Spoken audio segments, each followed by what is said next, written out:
So, welcome to the fourth lesson of this course.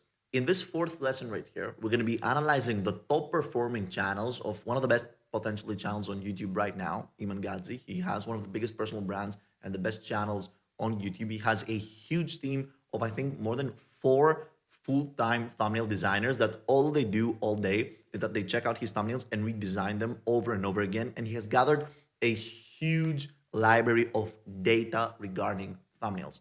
In this video right here, I'm giving you a peek on the thumbnails that his team chose over others, what metrics he used to compare the effectiveness of these thumbnails, and we're going to be analyzing their notes on why they chose some thumbnails over others. By the end of this lesson right here, you will know exactly why some thumbnails outperformed others, and you can take some tips and inspiration from this lesson right here to apply to your thumbnail design, which is going to be starting in the next lesson of this course, right? So thank you very much for being here. Let's get to the point. So these are the A/B tests. A/B test, it's pretty much what we call when we test two things, right? In digital marketing and online business in general, right? From Iman's thumbnails of the channel, right? So check this out. This is the first breakdown, right? Let me zoom in a bit so you can see it better. So this was thumbnail 1 and this was thumbnail 2.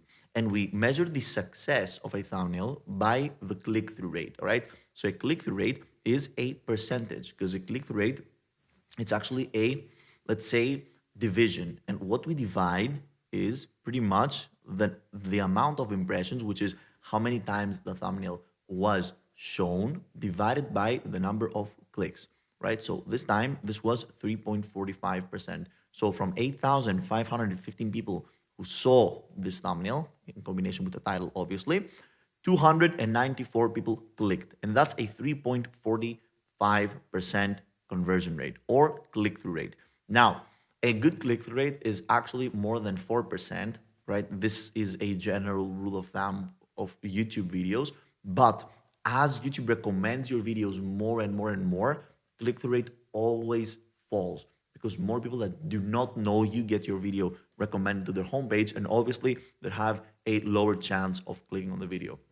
Now, this thumbnail had a 2.6, this thumbnail had a 3.4 click-through rate. Let's see why.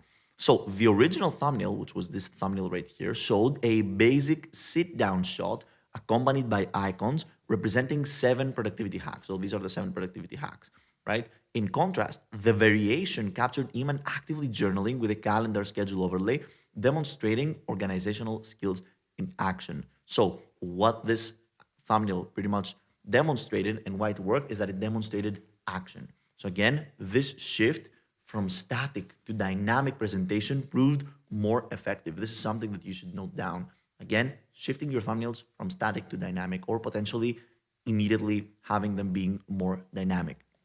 All right, so the variation succeeded by showing a more relatable and aspirational moment that viewers want to achieve in their own lives, right? So you can see that mid-action thumbnails tend to outperform static presentations by creating a stronger emotional connection with the audience, right? Let's move to the second thumbnail. So you can see right here, for example, this thumbnail probably describes a video that is about addiction or a video with a more, let's say, negative based title, right? So we had this thumbnail first with a 1.7% click-through rate, and then this thumbnail with a 2.99% click-through rate. And I think that you can immediately see why this thumbnail outperformed this one. We have more vibrant colors. We have, again, icons that people may recognize, and of course, a huge face in the middle of the screen with eyes looking directly to the viewer, right? And this obviously captures attention more than this thumbnail right here, because when a human sees eyeballs, it is very commonly associated with danger or connection with other humans, and just in your human nature for eyeballs to grab your attention. So you can see that the variation thumbnail outperformed the original despite the original's dramatic performance presentation, right? Again, while dramatic thumbnails often perform well, the variation connected more by showing the app icons that viewer might be struggling with. And again, Iman's frustrated facial expression captured the emotion of someone wanting to break free from those apps and potentially those addiction, right? So again, the variation also used brighter, more vibrant colors that helped it stand out in YouTube's feed compared to the original's darker tones, right? So you can see very simply, even if we zoom out from the thumbnails, you can see which thumbnail grabs attention better. Moving on to breakdown number 3, you can see these are the two thumbnails. This was the first one with a 2.6% click-through rate, and this is the second one with a 1.64% click-through rate. And actually, the first one outperformed the second one. So it proved more successful by incorporating 3 relatable elements for the target demographic. You can see it's gaming, it's exclusive content, and it's also like someone waking up at 4 a.m. still being up, not going in bed. Just reinforces the messed up life narrative. Whereas the second one, I guess it helps you again improve your life, and in combination with the title, it just didn't work out, right? So again, this demonstration right here proves the point of creating content that resonates with your audience pain points and experiences. This is actually interesting, and I wanted to tap into this thumbnail right here because the first image was actually shot with a professional camera and all that stuff we discussed in the first lesson of this course, but the second one was just a screenshot from the video. And you can see that the second one actually outperformed the first one, right? Why? So again, this comparison highlights an interesting case where both thumbnails associate Iman with success, but with a crucial difference in the presentation. So the original shows Iman in an upscale setting, positioned high above the city to represent elite status. However, the variation outperformed it by capturing Iman mid-conversation with a cigar in the hand and a drink in a similar high-end environment. So again, the difference was dynamic mid-action shot. This was a dynamic mid-action shot, just captures attention better, because at the end of the day, what we're trying to do with our thumbnails is obviously to combine them with the titles to have a perfect result. But first of all, we grab attention with the thumbnail and then drive the attention to the title. So I want to grab attention with the thumbnail and then drive this attention to the title and earn the click this way. So again, the variation succeeded because it presented Iman as both aspirational and approachable, a successful figure actively sharing wisdom, right? Moving on to number 5, this was actually a big increase in click-through rate. So you can see that this started with a 5.2% and then it moved to a 6.6%. This is a very big click-through rate, right? So what happened here? You can see that both thumbnails are very similar. What really changed are the facial expressions of the two and, of course, the question. So Q&A videos are mostly about questions and expressions. As we can see, the original thumbnail has multiple questions. However, notice how Iman and Amara's expression do not align with the title, answering uncomfortable questions with my personal assistant. So this was the title of the video, answering uncomfortable questions with my personal assistant.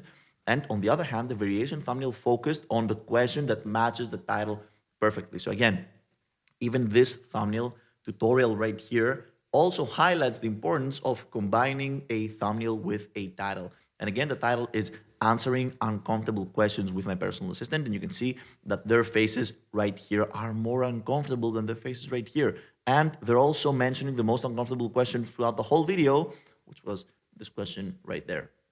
So again, this was why this thumbnail outperformed others. It just comes down into increasing, let's say, the deal that you're making with the viewer when he sees the thumbnail and the title, which is that if you click on this video, you will see what's the body count of Iman or Amara, right? So then we move to thumbnail number 6. Again, this comparison demonstrates why realistic before and after visuals outperform abstract presentations, right? So you can see we have a perfect example of a before and an after visual and this abstract presentation, right? This also is kind of like a before and an after thumbnail, but this is just better because there are two different settings.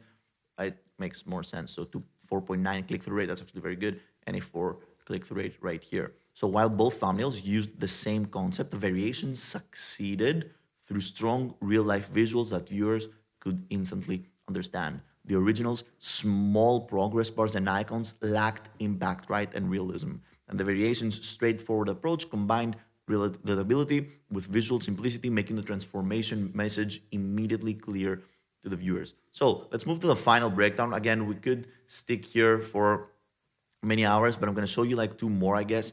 Thumbnail number 7 was this, from a 2.7% to a 3.3%.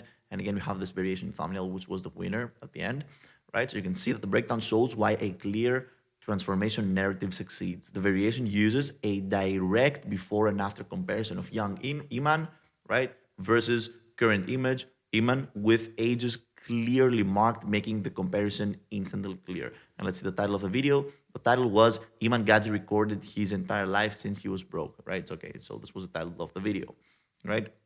And this title just makes you want to click because you will see how he was when he was broke, for example, and how he is now that he's very successful, right? So again, this image right here pretty much lacked impact, while viewers might not recognize him in that. More importantly, this demonstrates how investing time to find perfect thumbnail images is as crucial as ideation and execution. This right here is going to be the final thumbnail. We're going to be analyzing this as right here, right? And it's important for me to drive 1 point home with this thumbnail, okay? So you can see that we have from a 2.5 click-through rate to a 3.4, right, click-through rate, which is a huge approach. And in this comparison, you will see this, for example, first of all, this video is called 5 Simple Habits That Made Me a Millionaire, okay? So what do we see here exactly? Immediately, the first thing that you see is 2 icons that you recognize, right? Notion, Notes, and the slide off to power off your phone. So immediately you recognize like 3 habits that you already know and you might already apply. So you want to hear more about them. How the hell did this guy become a millionaire with these habits, right? So again, in the comparison, the variation succeeded by combining 2 powerful elements, transformation and relatability. While the original thumbnail isn't poorly executed, it focuses on money, right? So this thumbnail right here focuses on money. This demonstrates how thumbnail elements must directly support the video's primary topic, right? Rather than introducing unrelated themes, even if they are eye-catching. So this is what happened in this thumbnail right here with Iman. So again, I think we analyzed lots of different thumbnails, and I think we have a general grasp of what makes a thumbnail better than the others. Now again, all of the thumbnails we analyzed in this video right here were made by professionals, and really they all performed great. Even a 4% click-through rate in the audience that Iman reaches is absurd, right? It's a great number. But you know now what works and what works better, pretty much. So now I think that we have a circular understanding of what's going on in the world of thumbnails. It is time to open Canva, and I'm going to show you exactly how to replicate some of these thumbnails and how to create your thumbnails from scratch, right? So more information about this in the next lesson of this course.